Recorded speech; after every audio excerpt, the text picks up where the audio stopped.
के आदेश का सम्मान करना चाहिए। और मैं तो ये समझ रहा हूं कि मैं 2 दिन से देख रहा हूं आपके प्रिंट मीडिया में भी और आपके इलेक्ट्रॉनिक मीडिया में इस निर्णय की तारीफ की। ये जो पैसा है, जिस पैसे की आप बात कर रहे हैं, इसमें सेंट्रल गवर्नमेंट का क्या स्टेक है? मतलब कितना हिस्सा जो अनुदान में जाता होगा? सेंट्रल गवर्नमेंट का पैसा तभी तो ऐसी कमीशन ने पॉइंट आउट किया है। हमारा पैसा भी वो डाइवर्ट कर रहे हैं। हम कह रहे हैं कि ये अनुसूचित जाति जनजाति कल्याण के लिए है, उसमें लगाइए। वो कह रहे, वो उनकी प्रेशर आ गया। जो भी प्रज्ञा जी कह रहे थे फाइनेंशियल मैनेजमेंट कहां से करें, तो यहां से करना है क्या? ये दुरुपयोग है, it's a misuse of power. Thank you ji, बहुत बहुत धन्यवाद।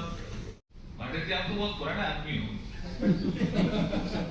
कॉन्स्टिट्यूशन असेंबली की डिबेट देखो, उस समय ही आप बाबा साहब बी आर अम्बेडकर साहब को याद कर लो ना। यहाँ उन्होंने कहा प्रॉपर्टी एक्ट लागू नहीं है क्या, सीआरपीसी लागू नहीं है क्या? उस समय भी डिबेट थी। ये विषय अभी लॉ कमीशन ऑफ इंडिया के पास है और राज्यों ने इसमें तेजी से काम करना शुरू किया है। गोवा में पहले से यूसीसी है, उत्तराखंड ने लागू कर दिया है, राज्य भी इस दिशा में तेजी से कदम उठा रहे हैं। और लॉ कमीशन ऑफ इंडिया की रिपोर्ट के बाद आपको बताएंगे बैठ करके।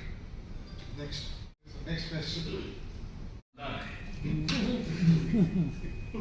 वाकई वो उन्होंने क्या समझा कि सत्ता में आने के लिए कुछ भी करो। ये तो सिस्टम एक फेक नैरेटिव का जो प्रचलन शुरू हुआ है, वो लोकतंत्र के लिए अच्छा नहीं है। मैं अगर आपको एक बात करूं 1952 की, आपने अच्छा याद दिलाया। 52 में बाबा साहब डॉक्टर बी आर अम्बेडकर एक उम्मीदवार थे शेड्यूल कास्ट फेडरेशन के दल पे, मुंबई नॉर्थ। वो सीट थी सुरक्षित, और वहीं एक सीट पे एक जनरल कैंडिडेट भी खड़े थे समाजवादी। अब इसमें उनका मतपत्र अलग, इनका मतपत्र अलग। 52 में जनता भी 15% मेरे ख्याल में शिक्षित रही होगी, मैं डेटा एग्जैक्ट नहीं है।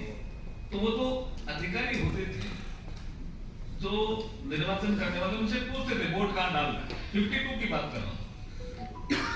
तो फेक नैरेटिव चलाया साम्यवादियों ने डॉक्टर बी आर बाबा साहब को हराने के लिए कि आप 2 वोट डालोगे तभी बाबा साहब जीतेंगे।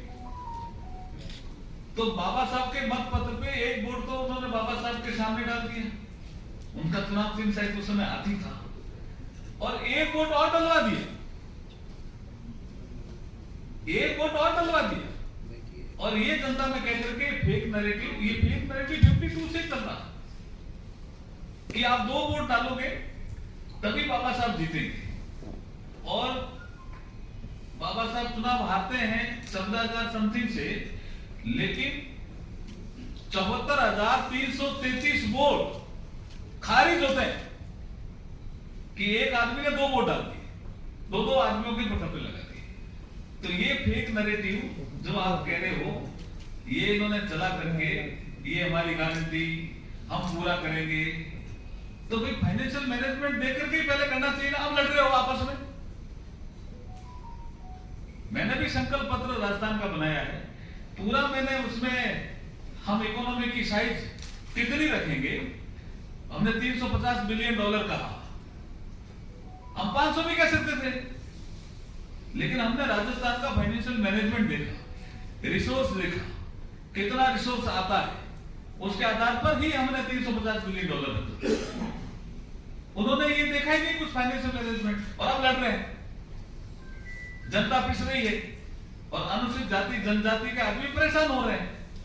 उनको लगा भी ये कल्याण करेंगे, ये अपना कल्याण कर रहे हैं और उनके पैसे के दम पर कर रहे हैं। पैसा अनुसूचित जाति जनजाति वर्ग के लिए अलॉट है, उस पैसे को निकाल रहे हैं और निकाल करके गारंटी पूरी करने का काम कर रहे हैं। ये जनता के साथ धोखा। ये जब वित्तीय अनियमितताएं होती है तो संविधान में प्रावधान है और कर्नाटक सरकार को एज पर कॉन्स्टिट्यूशन कार्रवाई करनी चाहिए। और एक चीज और सामने आई है कि जो महर्षि वाल्मीकि अनुसूचित जनजाति विकास निगम था, उसके जो लेखाधीक्षक है चंद्रशेखरन पी, उन्होंने 21 मई 2024 को जो सुसाइड था उसमें भी उन्होंने लिखा है, नोट में भी, कि इतना प्रेशर था उनपे फंड डाइवर्जन का। तो इस सब में कार्रवाई की हम मांग कर रहे हैं।